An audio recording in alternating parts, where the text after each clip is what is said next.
Welcome to the Making of Man. My name is Matthew Rodriguez, and today I'm joined by Andres Ramos. We'll talk about male spaces, mentorship, vulnerability, Catholic Brotherhood, and more. Enjoy.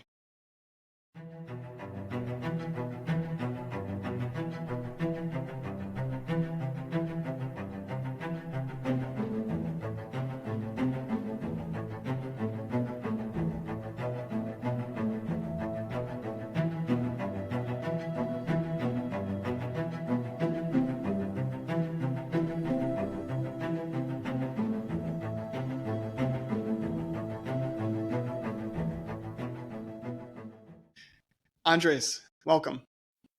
Glad to be here. I thought that we could start out, and I would just ask you if you could discuss your experiences with Catholic community as you have grown up. Yeah, definitely. So I had, I guess, a bit of a weird experience in general in terms of like my Catholicism and like specifically like I guess the timeline of receiving the sacraments. So I was born and raised a cradle Catholic in Monterrey, Mexico. Very strong Catholic community there in terms of like everyone generally, is Catholic, follows it, goes to like Sunday Mass. But I think that having it in the background too and just kind of being embedded in it in a way makes it not as much of like a choice for you. So I think it was there, it was around, like baptisms are a big thing, first communions and all are like a very big thing that's celebrated in the culture, weddings and everything. But I think it just kind of felt part of just like the norm there. And then I moved to Houston when I was around like 7 years old. So now being in a new place, like actually meeting people who are not Catholic for the first time. And it starts to kind of be a little bit of like, okay, this is a little different, but still, mostly like a Christian place in general, and not a huge like difference there. And I think as I grew up with it, very much like a family would go to Sunday Mass every week, but wasn't super involved in the parish or like the Catholic community, I think, in Houston, but grew up there for a couple of years and then moved to Phoenix when I was around 11. And I think my first kind of experience with a more, holistic, really being embedded in a Catholic community was going to an all guy Jesuit school for high school. So I went to Brophy College Prep, which, yeah, it's an all guy Jesuit school. And I think that was a really good experience. You'd oftentimes hear people kind of like meme or say like in jest like, oh, like there's a lot of brotherhood here. And I think, towards the end people were like, oh no, like this actually like was real, and like kind of long for it after. And even friends that aren't Catholic are like, yeah, we had a lot of brotherhood at Brophy, like I really miss that. So I think that was like my first inkling with it. And I think there were a couple of, places where I felt that, but probably the most particularly was being a part of the swim team. So our swim team was, kind of legendary in the Phoenix area. We had won the state tournament for 30 years in a row. So when I joined, it was year 27, and then my senior year was year 30. So that was pretty special to just kind of be a part of that. And I think that I really saw the value there, even if I didn't realize it at the time as well as I do now, of like, having this Catholic background that was, kind of nurturing and surrounding the team. So I do think it made a difference in terms of just how united the team was, helped to like, reconcile maybe any of the differences that people had in terms of jealousies or like I'm faster than you or, the stuff that can just kind of come up being on a sports team.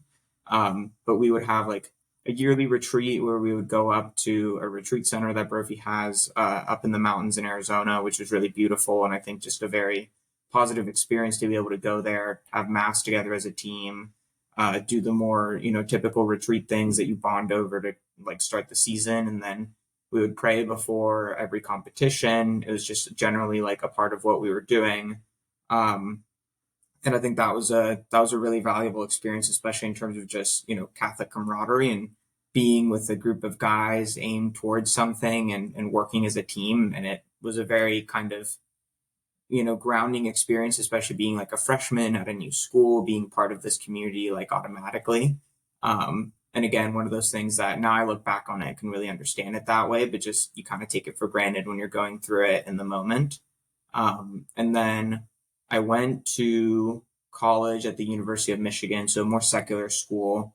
And I think, even though I went to Catholic school and I was raised Catholic, it wasn't really something that I think I made a very conscious, active effort to be a part of myself.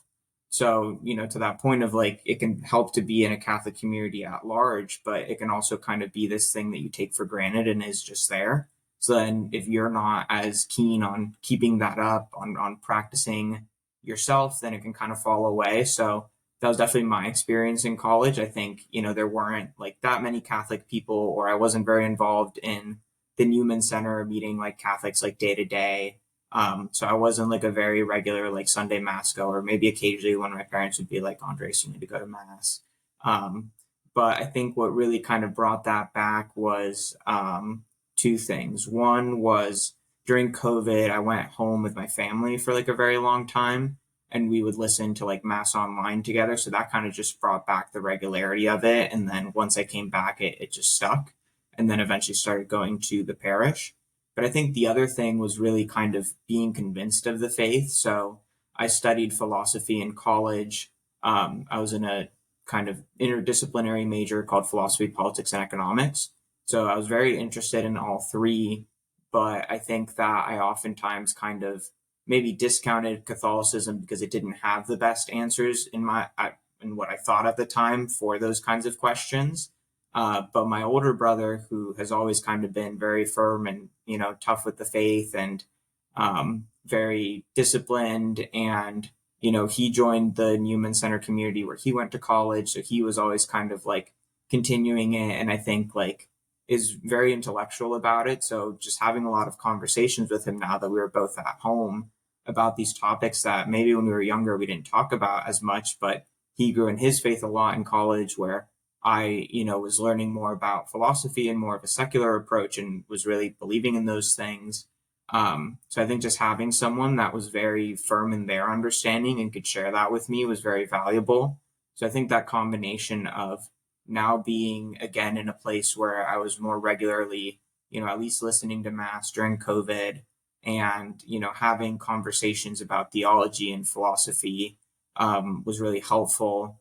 One resource that he shared that I found very helpful was New Polity. So they're a think tank out of Steubenville, and they discuss all these like things like politics, economics from a very Catholic angle.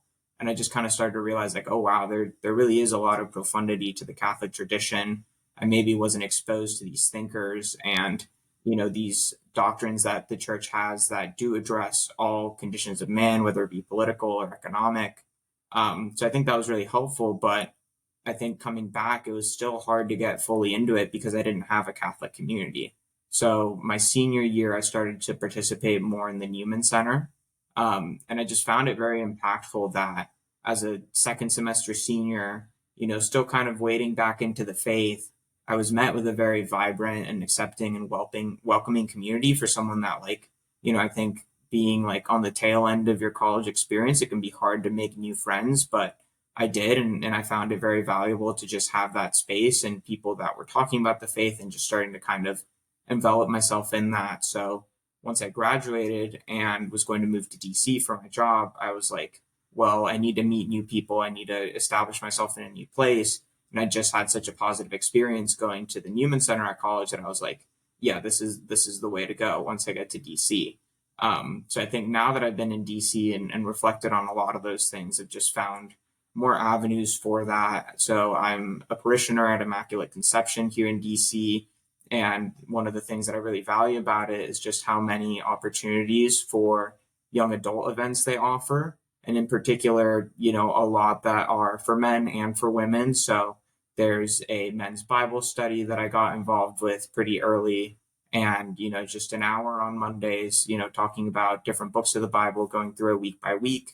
But I think that was kind of the first splash of it in terms of really just like making it very faith focused and, kind of starting to meet people here. But I think that has kind of evolved into other groups too, beyond like Mondays being tough with work to go to things.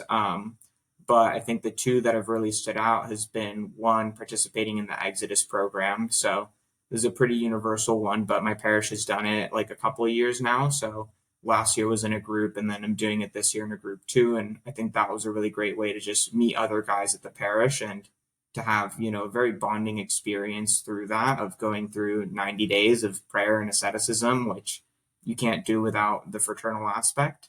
So I think that's been definitely very fruitful. And then more recently, Steubenville puts out, they have the Steubenville conferences and everything, but they've also been putting out another kind of um, parish resource out there called the Discipleship Quad. So it's a book that you read with three other Catholics, and you kind of get together once a week and discuss. And I think that one has been really nice because it's a year-long thing, and it's like a weekly commitment, so it's a bit easier to fit in. But I found that very fruitful too, in terms of just having these structures where you and a group of men can kind of come together, reflect on the faith, share how you're doing, and kind of grow in friendship and also in your faith. So I think that's been the general background in terms of my experiences with Catholic Brotherhood and community. Happy to go more into any of those. Awesome. Thank you. I'm curious. So I guess I'll give some background. In a number of parishes that I've been a part of, they have struggled to get men specifically to engage in either an official or communal aspect. And so I'm curious, it seems like in your experience, there was a turning point when you decided to go and join the Newman Center at college. And then since then, you've kind of been consistently trying to be a part of different communities. Mhm. Was there anything specific? Was it just kind of the building of New Polity and the philosophy and all that stuff? Or was there a more specific thing that motivated you to take that step to go to the Newman Center when, as you mentioned, it might not have been the most uh, popular move to do as a senior?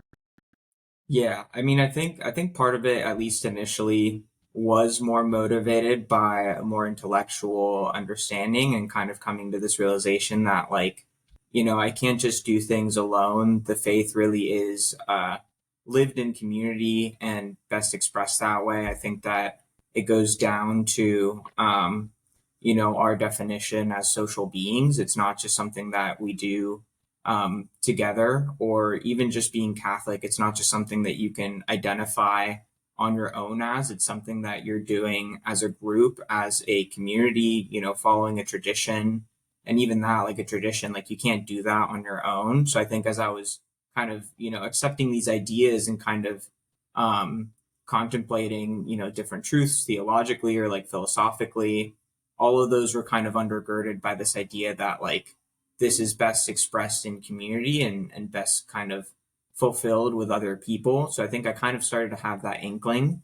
And then I think the other thing too was just, realizing, like, it's very important to be able to make friends, and they give you this avenue to do that where, if you're new, if you're not, like, you can just kind of go there, and it's always kind of a very open environment. I think that it can be difficult to kind of break out of like your new friend group, or your like different like social crews that you're in. And I think that, given that I was kind of coming back to the faith in college, I was starting to, I had good secular friends and everything, but I think, like, I was realizing, like, I want to be able to meet more people and new people as well. And I hadn't been as good about that in college. And then, kind of coming to DC, I was like, well, this is, something that I'm going to have to do, being in a new place, because I didn't know that many people before coming here. So I think it kind of turned from a bit of like, a like intellectual impetus to more like, okay, this is something that I think I really do need to just ground myself and to build that community, and starting to see the fruits of it in terms of just feeling very happy and, at peace, meeting new people, having these experiences. So yeah, I think there definitely was an evolution there in terms of, starting to think about it abstractly, but you can think about a lot of things abstractly. It's once you actually do them in practice that you kind of start to see the real reason why you maybe need to do something, or why you're called to something. Yeah, I am actually curious about that. abstract option or the intellectual process that you went through, there is a current of Catholicism kind of following the Benedict option. I don't know if you've heard Mhm. about that, as far as kind of retreating from the culture and forming kind of contingent Catholic communities. But I feel like there's almost been like an impetus to an individual Benedict option of like, I'll just retreat into myself and I'll be Catholic by myself. Could you talk a little bit about the almost requirement, as you kind of said, of being social as a Catholic? Yeah. I think, yeah, I've definitely encountered this strain of thought of like, we just kind of have to shy away from the world or kind of protect what's here. And I think that it can be an understandable impulse, kind of being in a culture that can oftentimes be a little antagonistic towards the faith, or I'm a young like adult. I don't have like kids or a family where these things would be even more top of mind or would be a bigger concern. um but I think that it's not something that we can just kind of shy away from. And I think that if you just kind of look at the whole tradition of Christianity, it's not as if it was ever just the monastic or hermetic strain. It was always kind of in the world and kind of did its best when it was able to engage the world, whether that be, St. Paul going to the different communities and finding things about them that were redeeming. The example that kind of comes to mind is when he goes to Greece and is trying to find some kind of connection and then finds, one kind of, inscribed rock that says, to the unknown God, and goes like, this is what I'm talking about, just trying to like meet them there.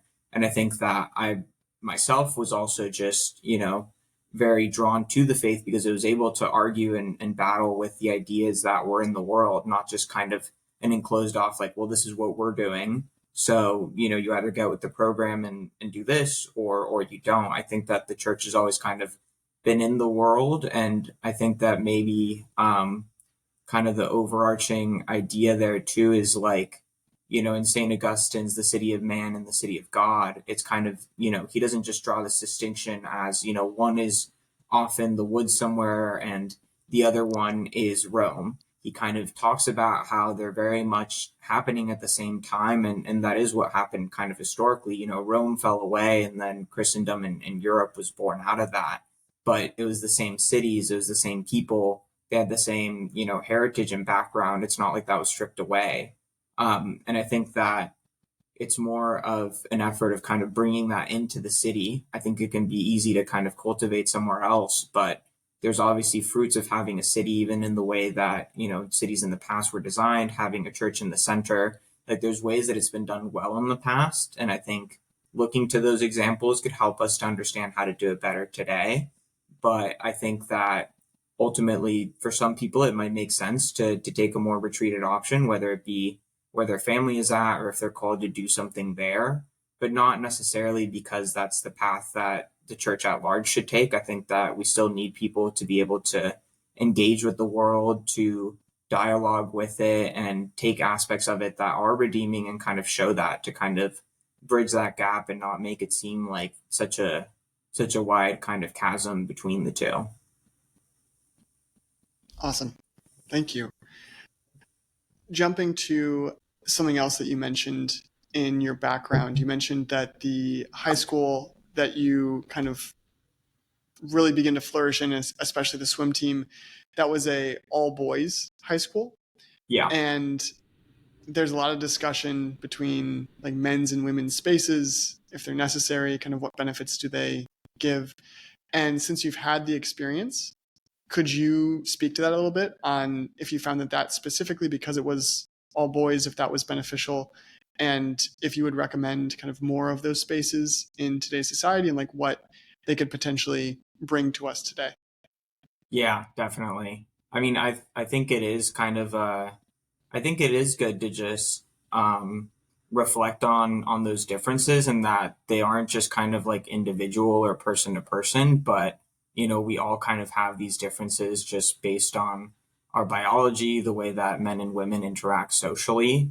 And I think especially at a formative age, it was very helpful to just have that. I mean, I think the example that comes top of mind is just our religion classes. I think that people were able to engage more, be more open to conversations about the faith, and maybe like a more protected environment or in a place where you're just kind of talking with other guys.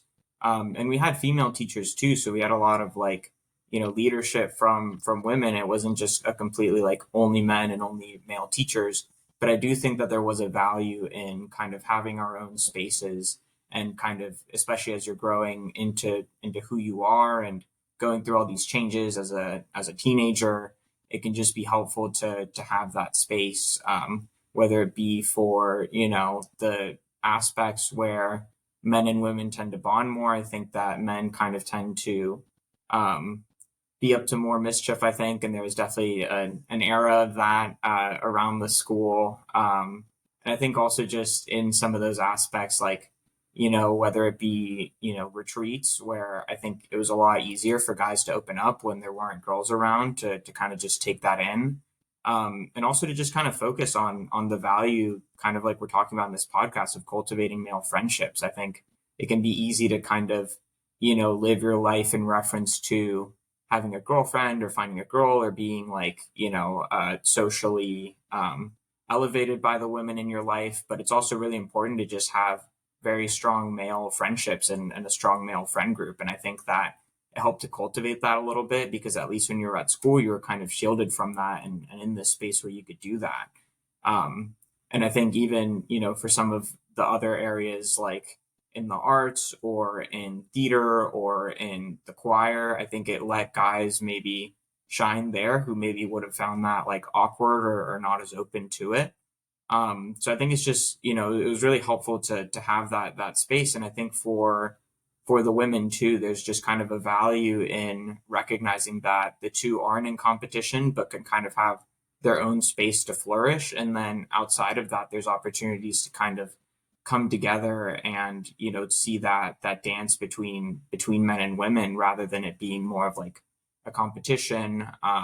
Or especially when it comes to dating, and at an age that young, it can really flare up egos, or people can make it really top of mind. And I think it just kind of helped to like, okay, that's kind of a side thing. Like when you're at school, you are with, the boys, and kind of get up to the stuff that the boys do. So it was definitely, I think, a valuable experience. And then once you leave that, there's not really any places like in secular culture or, generally day to day where you find that. I think in Catholic circles and in young adult groups that can kind of come out. And there are opportunities to do things with men and women, but I think it's nice that at least at Immaculate Conception, there's opportunities for both, where, you can have holy hours with both, or you can have a men's Bible study and a women's Bible study. And it kind of tends to shift and focus the conversation on the needs of men and women more specifically.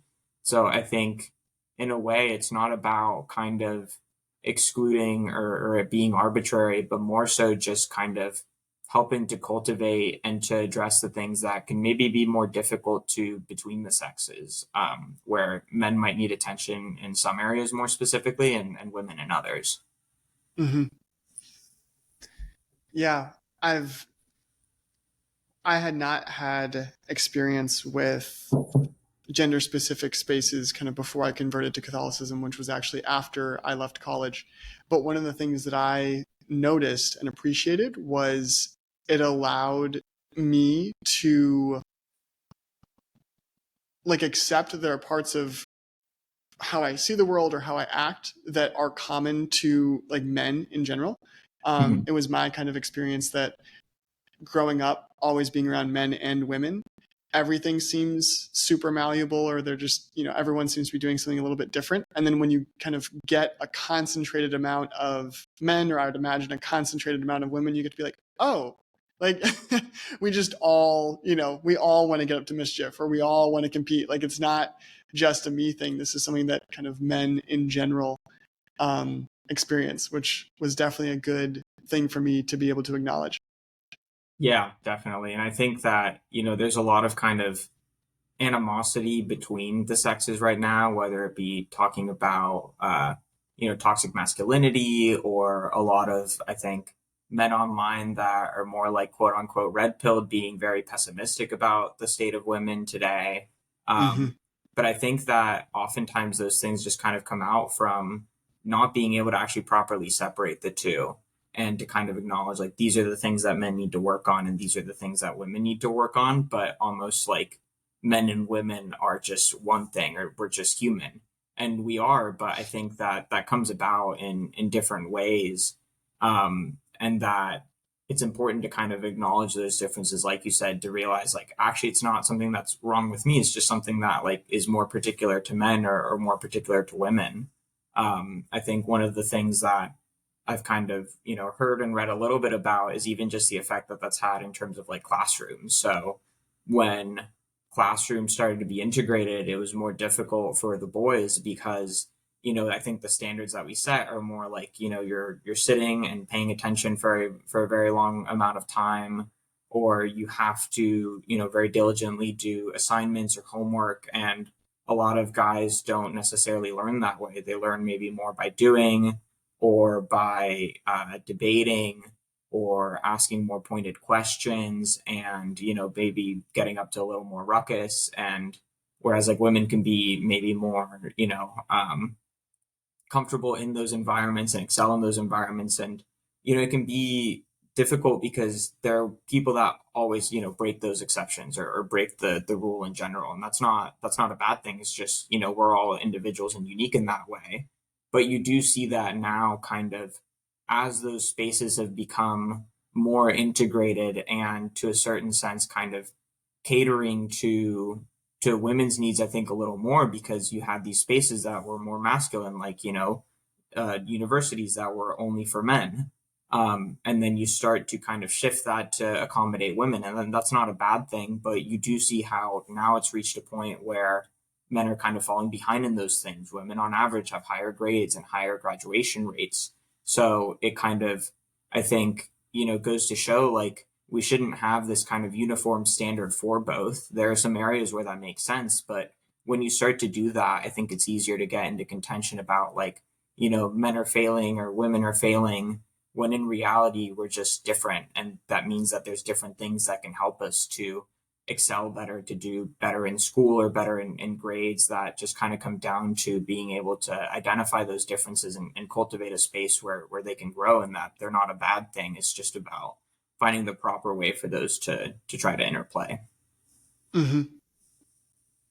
One of the maybe closest relationships that I would love to see more common between men is between mentors and mentees.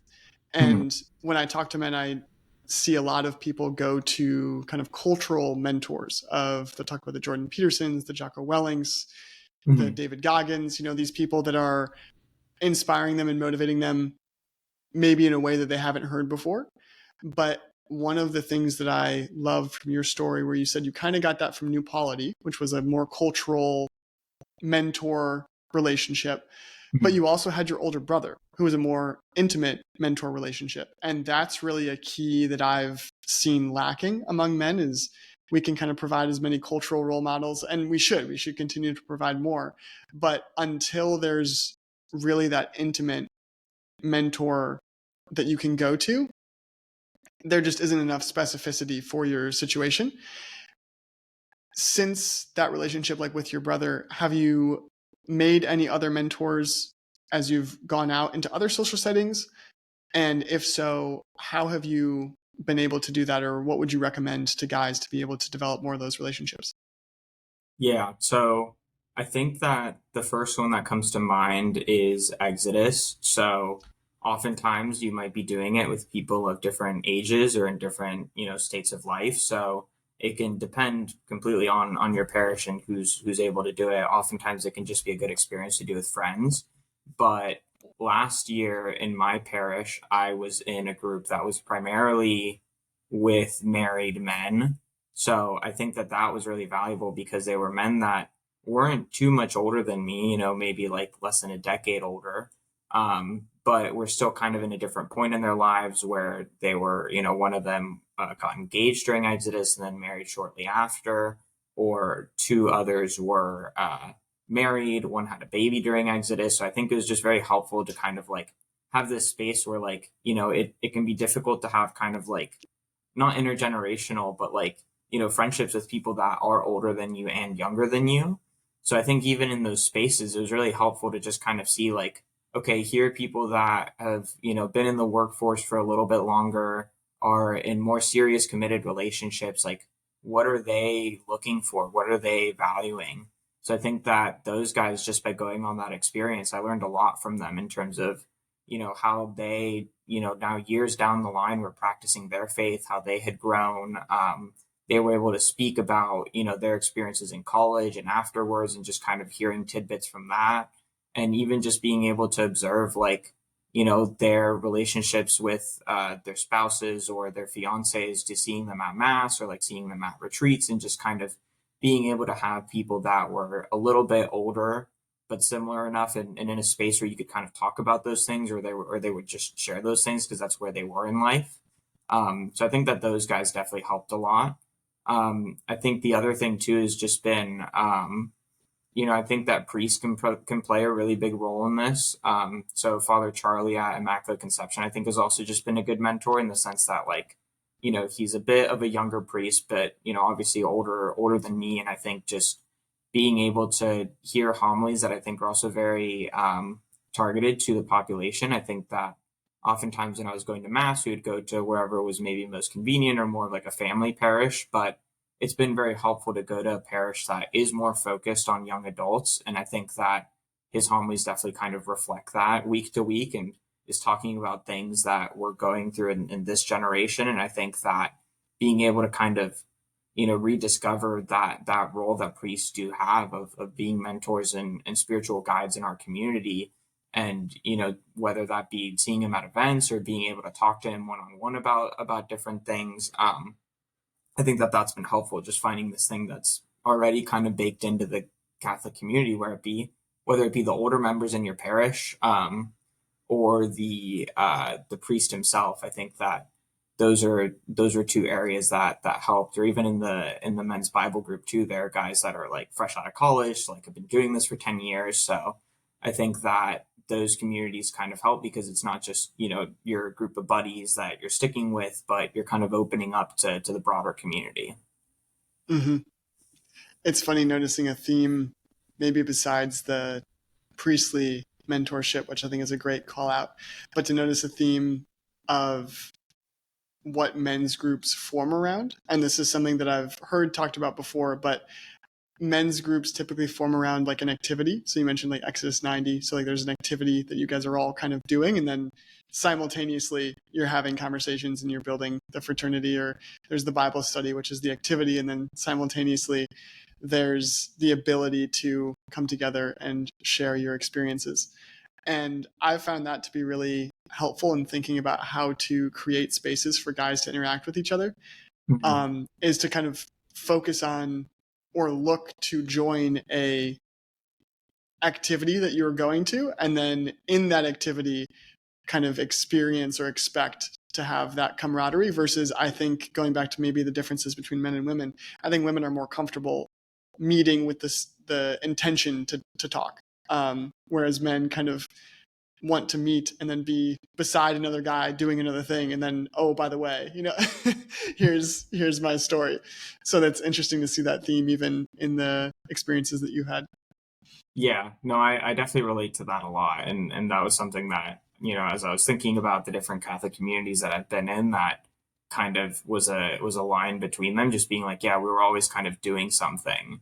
We were always kind of like activity or goal oriented, whether it be the swim team kind of, having a whole season build up to a championship, or I was also part of the debate team in high school, and just kind of having that shared experience of like doing research and going to competitions and staying up late and traveling to tournaments and stuff, just kind of gives you this shared set of experiences that you're able to bond over in the moment, and then afterwards just find very rewarding, even when they were very difficult.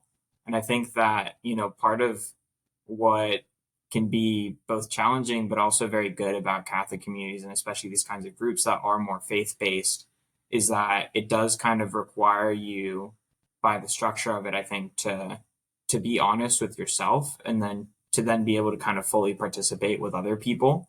So, whether it be interpreting the Bible or sharing your experiences with Exodus, it kind of, in order to do the thing, you kind of have to not necessarily be distracted or just focused on the activity, but like do that internal work and being honest with yourself to be able to fully participate and engage and get the most out of it. So I think in a lot of different, I think I've heard this line in general that like you get what you put into it. And I think that that's very true with Catholic communities because, beyond just like, okay, we're doing something or we're playing a sport or we're working out, like there is an element of the more open and honest you are with yourself and with God, the more you can kind of grow in that. So it kind of, I think, creates a good virtuous cycle of forcing you to kind of, work on yourself, for lack of a better term, in order to kind of be in this community. And it's not in a way that feels like pressure or feels like competitive. It's just kind of like you're forming those bonds over the fact that you're all kind of trying to get to this point of like growing spiritually. And I think that, in today's culture, there's a lot of general like, people want to work on themselves or improve. And I think that's not a bad thing, but it doesn't seem to oftentimes be tied with that community element. So it can be like, okay, I'm going to work out, or I'm going to cook and be healthier, or I'm going to do like ice baths or something, but you're not doing it like with other people, which makes it harder for those things to stick. Whereas, if you're with a group of guys and you're all taking cold showers for 90 days, and it's with a goal that's not just, for the health benefits or for, something that maybe you need at some point in your life, but won't later. I think it kind of helps to orient that experience towards the highest, and towards worship and the spiritual life. So I think I've just found that very fruitful that you're both kind of doing something which is very much like in the vein of the natural building blocks, I think, for male community, but it takes that and kind of makes it in a way that also like helps you to grow in your faith and to improve in areas of life that you maybe wouldn't have noticed before. Mm-hmm. You mentioned Exodus 90 and the cold plunges, which I think is hilarious. And I love the quote that you'll often see on the internet of the hardest thing about doing a cold plunge is not mentioning it on social media, which I think is completely true. Have you found that there's a connection or maybe a correlation between kind of like the sacrifice that you've experienced with other men or doing an activity and the bonds that are formed in that? Because there are a lot of different things, like you've mentioned, swim team, it's hard physical activity. Exodus 90 contains the ascetical practices, obviously on purpose. Mm-hmm. Do you think that's something that men should kind of think about when, considering kind of joining groups or looking for groups to join, is the benefit maybe that a sacrificial activity could have more so than maybe just a comfortable neutral activity? Yeah. I mean, I think that it does just, I think to that point of like, it opens you up to being like a little bit more honest with yourself, especially when it's like an act of penitence. I think that it can kind of be a building block there in general. Like you could have like a local sports team that you're a part of that helps you to cultivate that bond. And I think there maybe is something very like, ancient, like primitive built into that, whether it be the fact that like men had to go hunt together, like fight in wars together, like you kind of have this like archetype throughout history.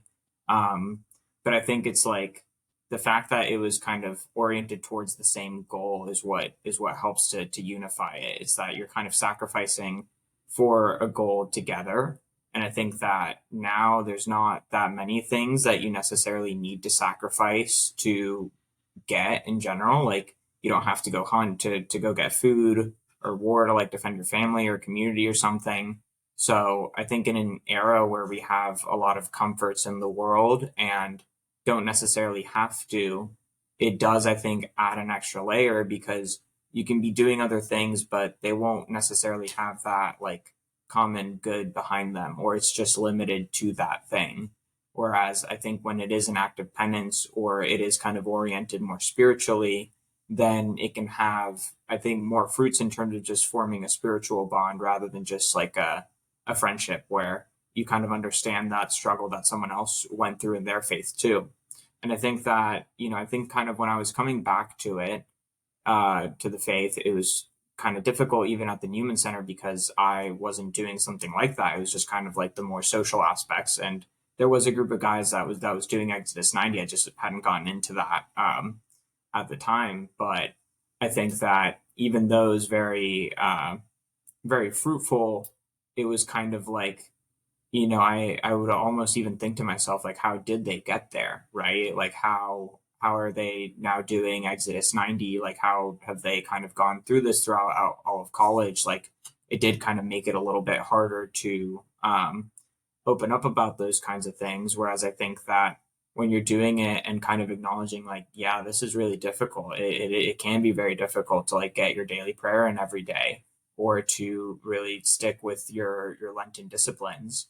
Um, so I think that it kind of helped to almost like break through that barrier that, like we were talking about, like women can kind of just more easily talk about these things and open up about these things in their social environments. Whereas for men, I think it's until you kind of are doing something together and kind of acknowledge between each other, like, yeah, this is tough. I think it can open up more of that path. Or even as I'm thinking, like, the swim team was really great, but I think that part of what made it even better and more of a bonding experience wasn't just the fact that it's like, oh well, we all swam together and had this like kind of tough physical thing to do, because I think there were obviously other men's swim teams in high school that like went through a similar thing.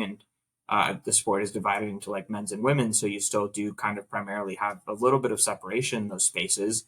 But for example, we would have a yearly retreat at the beginning of the year over Labor Day. And the thing that I think really kind of cemented that bond for the season was that all of the seniors would give like a 10-15 minute talk about like what the swim team had meant to them and their experience with it. So it wasn't just like, oh, this guy is like really fast and I swam in the pool with him and we did laps together and we kind of had this experience to bond over. It was also that like they would open up at the beginning of the year and be like, yeah, I'm a senior and I've thought about quitting like many times and this hasn't been easy. And, the personal things that they had been through too. And also just kind of talking about how their friendships with the other guys on the swim team were what kept them coming back or that helped them through those difficult moments. So I do think that there is something to kind of that difficulty to then be able to open up about why it's difficult and to see that and acknowledge that, because oftentimes I think between men it can be a competition where you're trying to outdo each other, or I could imagine in a gym context or something, you're trying to get more reps in or more lifts in than the other person. But when you kind of have to acknowledge like, yeah, this is tough, and open up about it and have conversations, I think that those more penitential aspects of it, like everyone struggles with them. So it kind of grounds that experience beyond just like, are you good at this sport or are you good at this thing that we're doing together, to this is something that everybody's going to struggle with. Hmm. Yeah, I've definitely experienced the resistance to share my limits, especially I did an Exodus 90 thing for Advent this past year, and it was definitely difficult to go to my accountability partner, my anchor, and be, say this is where I've failed kind of in the day. Yeah. Um, for men that maybe don't have that, because I think that there are a lot of men that have a lot of friendships, but maybe not those friendships where they can share their weaknesses and limitations with each other. Or maybe they have, we can call them just relationships, and they can't share their weaknesses with each other, with other men. Do you have any recommendations on how to get that kind of relationship culture going? Like, what about the swim team or what about your relationships with the other guys in Exodus 90 has helped or encouraged you to kind of get through that resistance? I think oftentimes it can be being the first one to kind of open up about those things. I think that it can be a little bit of like your shields are up and you still don't kind of want to be fully vulnerable. And I think that oftentimes just being the one to open up about those things have been helpful. I think even in secular friendships, just kind of being more comfortable with acknowledging shortcomings or bringing up times that are difficult. I think that men find it harder to ask for help. It's a little bit more of like, it makes you kind of question your identity a little bit, or like, am I being a man? But we all kind of need help and need that camaraderie to get us through these difficult things. So I think that it's been kind of just opening up about those things, and then once you kind of create that avenue, then other people can feel more comfortable to share that, I think. So even in groups like Exodus, I think I noticed last year, for example, that um, it wasn't necessarily me who was the most open at the beginning. It was the other guys who had either done it before or were more comfortable doing that in group settings. And then towards the end, becoming more comfortable with sharing those things. And then kind of going into it this year and being with guys that hadn't done it before, it was already a little bit easier to do that. And you could kind of sense that, like, difficulty at the beginning in terms of like, okay, well, we all don't know each other very well, and we're going to open up about like our spiritual problems or like personal problems with each other, like on a day-to-day basis or a week-to-week basis. But I think being the one to kind of break through that and be like, I'm going to say it anyways, I think can be difficult, but I think it can be something that can really elevate your friendships, is just taking that step, even if you maybe haven't done that with a friend before. And there's always a risk there, and there's always kind of an area where it might not be taken the best way, or you might feel othered or judged because you opened up about something. But I think that doing so, either one, will open up your friendship to something deeper, or maybe kind of make you face a harsher reality that that friendship won't grow that much in a different direction. And that there might be other people that you hadn't necessarily taken the opportunity to open up about those things that are more receptive, and it could change who you maybe rely on more, or who you see as a more reliable friend. Because I think at the end of the day, that's the value of friendship, is being able to rely on each other, um, even when you're doing well or not well, kind of throughout everything, having someone that can be there for you. As we're in Lent, so one of the and so the way that Immaculate Conception does Stations at the Cross, I think it's the way of the cross with Scripture. And I'm not sure how common this one is, but there's a verse from Lamentations in it, that I'm not remembering it off the top of my head, but it just talks about like the value of friendship, and that you really find a treasure when you have a friend that, it will act the way that God does and that you do. And I think it just gets to this point of like, it's not just to kind of have a good time, but like to, in those times of need, be able to turn to someone to help. So yeah, I think sometimes it takes that scary step of opening up about stuff that you haven't, but it could just produce a more valuable and open friendship. Hmm. That's really good. One of the things that I've also heard, which I've appreciated and I try to keep in mind whenever I face that resistance, Mhm. is everyone has problems. It's not just you, or everyone has limitations. There's a quote from David Foster Wallace where he brings up a situation of, you can be talking with whoever, it could be a friend, colleague, whoever. And he says, next time you're doing this as an experiment, just stop in the middle of the conversation and say, what's wrong? And they'll look at you and they'll be shocked and they'll say nothing. And you go, no, I can tell what's wrong. And usually you'll see like their barrier just like fall, and they'll be like, oh, like I don't know how you could tell, but, and then they'll tell you kind of this thing. And I feel like I've experienced that kind of reciprocal, hopefully it's, that reciprocal um, sharing when someone does share. So no, that, I think that's great advice, to just try and get over the hump and be the one to share, or take part, engage if other people are sharing. And that normally encourages reciprocal kind of dialogue. Although, again, you make a good point that if that doesn't, then perhaps that shares the or shows the true colors of that friendship. So that's definitely something to think about as men decide who they want to have in their life and as relationships. Yeah, and I think that like over time I've kind of realized that like it's not necessarily about like the amount of friends, but the quality of those friendships, you can have like a core like 2 to 3 friends that can be all you really need if you have a very strong relationship and you can talk about your problems open and honestly. And it can kind of be better than being distracted by like the allure of like a big friend group and you can hang out all the time, but that might not necessarily be as satisfying, I guess, in the long run, or spiritually beneficial in the sense that friendships take a lot of time to cultivate, no matter how deep they are or not. And I think that it's worth spending that time to cultivate it with people that you can feel open with and trust and form those lifelong bonds where in a moment of um, difficulty or weakness you can turn to them and get the help that you need. Hmm. Yeah, and I think that's a major weakness of the lone wolf mentality that a lot of men have, where they claim like strength comes through like the isolation or strength comes through the being alone. But I think all the studies that I've seen have shown that isolation is not good for men.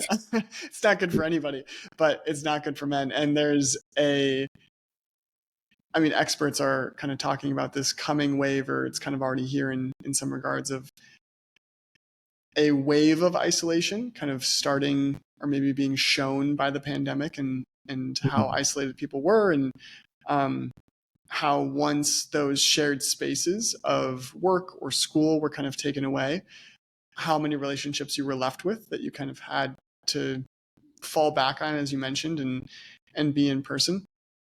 And so I think that there are going to be a lot of men that have to come to terms with that, or have to look at that isolation. And hopefully, my hope is that they um, decide to then go out and find something to engage with other men on. Another thing that I think is an interesting problem, or an interesting way to solve this problem, is similar to the cultural mentors. It's hard to have like a cultural solution to this, like a overarching umbrella solution. The Mhm. solution seems to really be so specific to like your environment, to kind of get in person with other guys. And so I've definitely seen Exodus 90 as a good avenue for that, or just the general parish. Do you have any kind of, if there was someone that was listening to this that has yet to make those friendships or experience those things or join those communities, do you have a kind of mentality or like a method of being able to think through like what communities you did join? Like when you moved to DC, did you kind of think through anything before you joined Immaculate Conception, or what kind of brought you to join the communities that you did once you realized that community was such an important, or that you wanted it to be such an important part of your life? Yeah. I mean, I think, and I guess I'll go back a few steps. Like, I think that like, that we are kind of seeing this general like wave of isolation happening. And I think that it's also not a coincidence that it comes with um, the rise of just different kinds of technologies and conveniences that we can have. Like you aren't dependent on anyone else to do anything. You can, have food delivered to you every single day. You can have endless content streamed to you, like at just a couple finger touches. You can kind of have it all like within the realm of technology. And I think that it can be easy when you have those moments where you're feeling lonely or isolated to kind of adopt that lone wolf mentality, or think like I actually don't need it because I can entertain myself, or I can have fun on my own, or I can find happiness in the things that I consume. And I think that there's already cultures across the world that are struggling with that. Like one that comes to mind is Japan. There's like Mm-hmm. a huge epidemic there of like male loneliness. I forget the term, but there's even a term for people that like never leave their homes because they just don't need to. They have all the comforts there. Um, Interesting. and you have kind of like real community and people replaced by like the digital. So like one of the big things in Japan can be like dating simulators or a lot of video games and just the consumption of the different TV shows, animes, and stuff. And there can be good things in all of those. And in being able to have, entertainment or content that can stimulate your mind. But it's never going to really like fill that gap that community is supposed to have, kind of to the point that I made earlier. I think that we really are social beings, and that you need to kind of thrive within a community in order to, um, I think, find that like real identity. It doesn't come from the things that you choose to do, but more so from the relationships that you choose to cultivate. And I think that one thing that I think I've noticed kind of anecdotally, in general, is that a lot of guys sometimes think like, well, the solution is just I need to find a girlfriend or need to find a wife, and that will kind of be the thing that bridges that gap. But I think that even then, there's always going to be difficulties in those relationships. It's never going to be perfect, and we still kind of need brothers to rely on and get through those things.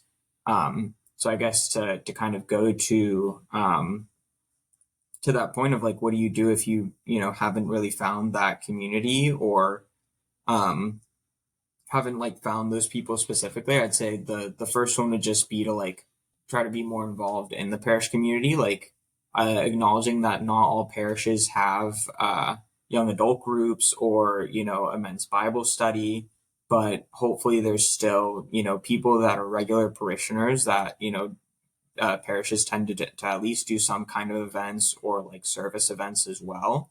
So that can even be a way to at least start by having that like outer ring of your community of people that maybe aren't your super close friends, but you can still learn from and form a social bond where when you're going to mass, it's not just that you're going and you don't know anyone, but like, oh, I like know that older man that we did like a service event together, or that older lady that like we did like a Lenten like spiritual thing with. So I think that, as I was starting, it definitely kind of felt like, it wasn't like an immediate, like, oh, I just made a group of friends and then, everything was kind of solved. I think it definitely was kind of a gradual process of meeting people in the community, and that started to make me feel more at home by just kind of knowing the people and like friendly faces around the parish. And then, kind of doing things like Exodus or the discipleship quad, where you could kind of have that experience in a more structured way and with regularity, rather than maybe the different events or various events that like your parish might do. I think that the other kind of point that can help is, I think that if you live in a city, at least there's tends to be at least some activities that you can still do with other people, whether that be, um, you know, uh, things like rock climbing, or training for triathlons or like marathons. Oftentimes like kind of attract a community or like a sports group. So it can start with something small like that, where you maybe won't necessarily find friends right off the bat, or people that are maybe Catholic right off the bat.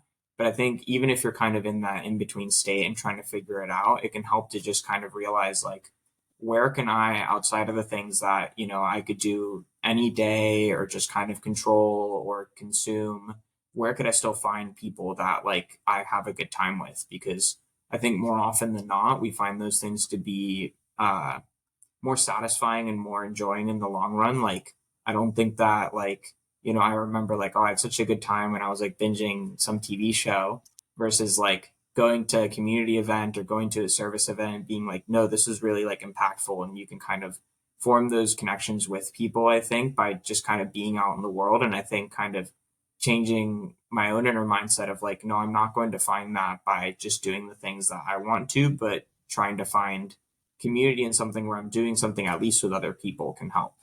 Mm-hmm. I think there are men that have a timeline that they expect to be able to find that, or maybe it's just that they desire to be able to find that. And Mm-hmm. I'm wondering if we could speak to them a little bit. How long, in your experience or from what you've seen from other people, how long would you let other people, other men know it takes to kind of make close friends once you join a parish? Has there been a consistent kind of time, or maybe it's varied, but I'd be curious to see your thoughts on that. Yeah. I mean, I think it varies, but I think that in general, it won't be like right off the bat. Like it does take some kind of time and consistency to just meet different people. I mean, you can meet people that are Catholic, but you're not necessarily going to be friends with, and like it might be nice to just see them around the parish and everything. But um, I think that it does take time to just kind of find like your crowd or those people. But regardless of that, it's still nice to just like know more people in the community. And I think that, even in doing Exodus or the discipleship quad, like it's not as if like right off the bat it just formed this like, a bunch of friendships, but it is kind of a gradual process of getting to meet people and going through the experience to where afterwards I think you do have at least a stronger bond and someone that like knows what you went through and like knows like, some of like the things that you're going through spiritually or that you want to achieve. And that I think is valuable in and of itself, not even just, a very deep relationship, but those outer rings of relationships of, the general community that people used to have, as a part of everyday life that we've kind of stopped having. I think that there used to be a lot of more intermediary institutions where people would make friendships or at least kind of like see people routinely and need to interact with them, and we've kind of lost that. But I think that even just forming that outer ring can help. But yeah, it can be a slow process, or it might take a while to find that. But especially if you live in a city, there's usually like a couple parishes that you could try to at least go to. And I think sometimes it can just take, doing the extra step of agreeing to do something, or taking that initiative to like ask someone if they want to go get lunch or get food, or, do something together outside of those parish structures, because they, I think, can be a good foundation, but there's always that extra initiative that you need to take regardless outside of that to really make those connections form into, I guess, like a deeper friendship. Thank you. And thank you so much for this conversation. We're coming up on time, but the way that I like to end every episode is by asking you, what would your top recommendation to men today be? It doesn't have to be regarding the topics of today, although it definitely can. But just what would your top recommendation from your experience or from what you've learned to men today be? Yeah. Um,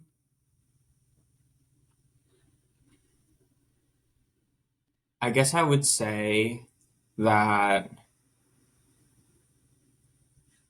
consistency and optimism are important.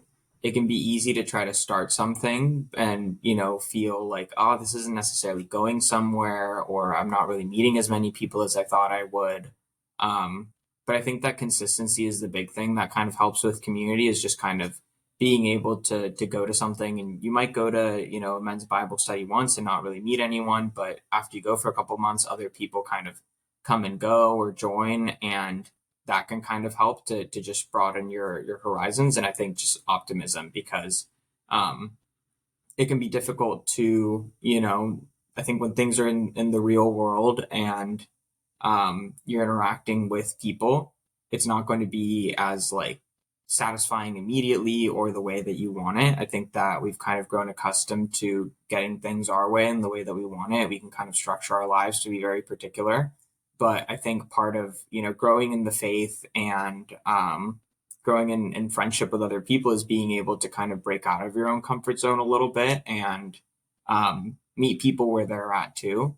So I think that those two things are probably the the biggest piece of advice I'd give. That when you're doing something, consistency is really important, to just be able to fully explore it and give an option its depth, and then optimism, because it can be difficult. I know people who are in parish communities that don't have like a very big young adult group, but just being able to have optimism that like, maybe there's someone here that I can still, have a good friendship with, whether they're older than me, younger than me. I think it's important to just have, faith that things can get better, and that, I think it's part of just the spiritual life that we have to be optimistic that there's good at the end of the tunnel, and that there's good in store for us. And even if we don't necessarily see where God wants us to go, the fact that He is calling us to do something, or that we feel stirred to be a part of a community or find deeper friendships is part of that journey that we're going to be walking on. Fantastic. Thank you, Andres. Awesome. Thank you. Thank you for watching The Making of Man. If you like that and want more, click here. And don't forget to like and subscribe.